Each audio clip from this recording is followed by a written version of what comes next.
The headlights cut a narrow path through the darkness as the small blue car wound down a rural Indiana road just after midnight.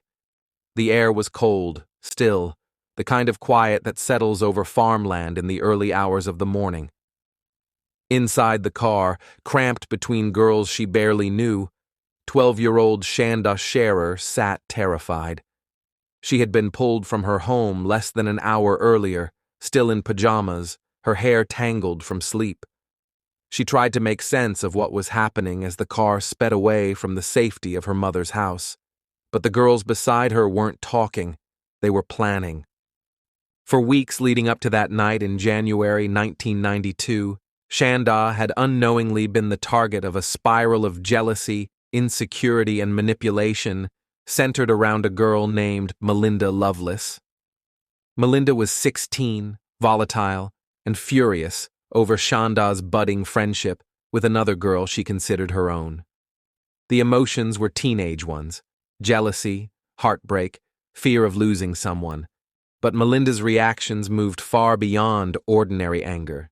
She recruited 3 friends to help her confront Shanda.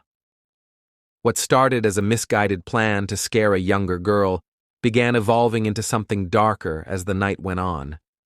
Earlier that evening, the girls, Melinda, Lori Tackett, Hope Rippey, and Tony Lawrence, drove to Shanda's house pretending they were sent by the other girl. Melinda feared losing Shanda, hesitated at the door, unsure if she should trust them, but they insisted she needed to come with them. They said her friend was waiting. At that age, surrounded by older girls, Shanda had no reason to believe she was in danger. She quietly stepped outside, climbed into the car, and shut the door. They took her first to an abandoned house known among local teens for being creepy. The wind whistled through broken windows. The floorboards creaked. There, Melinda finally revealed herself from the darkness of the back seat. She was holding a knife. Shanda's confusion turned into panic as Melinda confronted her, accusing her of stealing her girlfriend. Shanda cried, begged, tried to explain she hadn't done anything wrong. But Melinda's rage had been building for weeks, and the presence of her friends emboldened her. The group left the abandoned house and drove Shanda to a remote patch of woods.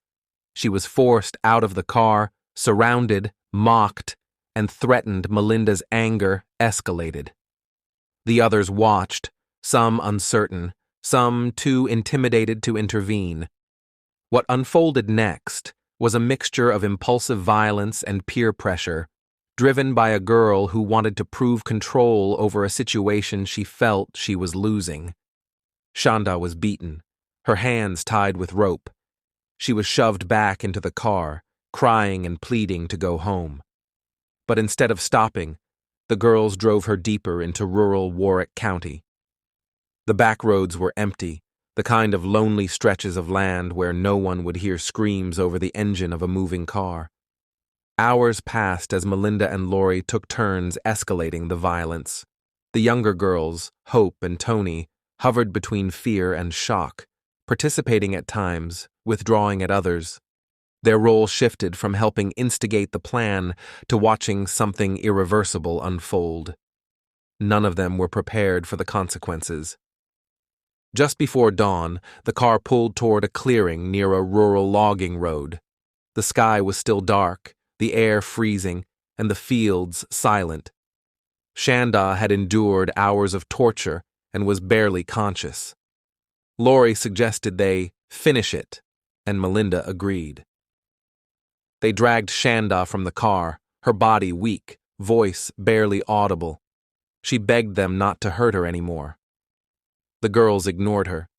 She was attacked again, left in the clearing, and, believing she was beyond help or recognition, they carried out the final act. They covered her with a blanket, doused her with gasoline they had taken from a nearby tank, and set her on fire.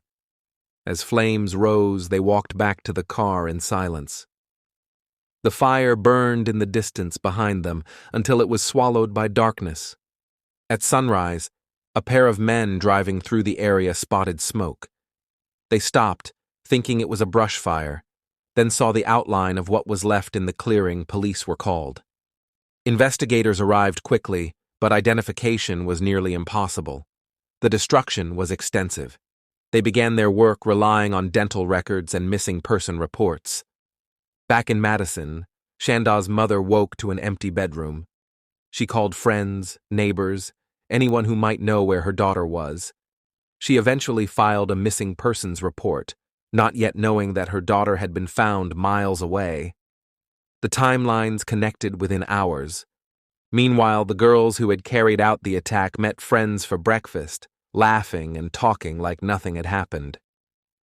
But Tony broke first. The enormity of what she had witnessed was too much. That evening, she and her father walked into the Jefferson County Sheriff's Department and reported everything. Investigators listened, stunned by the brutality of the story and the ages of everyone involved. Within 48 hours, all 4 girls were arrested. News of the crime spread with a speed rarely seen in small-town cases. A 12-year-old murdered by girls not much older. Details that were almost unreal. Parents struggled to explain it to their own children. Schools tightened supervision. Counselors were brought in. The shock wasn't just the violence, it was the motive, jealousy, and teenage conflict twisted into something horrific. In court, prosecutors laid out the timeline hour by hour, showing how opportunities to stop were ignored, how peer pressure and fear escalated into murder. None of the girls were tried as adults for capital murder, but the sentences were severe. Melinda and Lori received the longest terms, with Hope and Tony receiving reduced sentences because they had played lesser roles and ultimately cooperated with investigators. Shanda's mother, Jackie, faced the courtroom during sentencing, speaking about who Shanda was: kind, funny, hopeful, a girl who still collected stickers and braided her friend's hair. She asked how 4 teenagers could carry out something like this against a girl who barely stood 4.5 feet tall. No one in the courtroom had an answer. Years passed. Some of the girls expressed remorse. Some struggled with the consequences of what they had done. Shanda's family built a memorial garden in her honor, planting flowers, placing stones, creating a quiet space for reflection. Her mother devoted her life to speaking against juvenile violence, trying to turn unbearable grief into something that might prevent future tragedies. Today, the clearing where Shanda was found looks like any other patch of rural farmland. The road is quiet, the trees unchanged. Nothing in the landscape reveals what happened there, but the story remains one of the most chilling cases of peer-driven violence in American crime history, a reminder that the line between teenage anger and unimaginable brutality can be crossed in a single night by those too young to understand the full weight of their actions. Thank you for listening to Homicide Files. Subscribe for more true crime stories.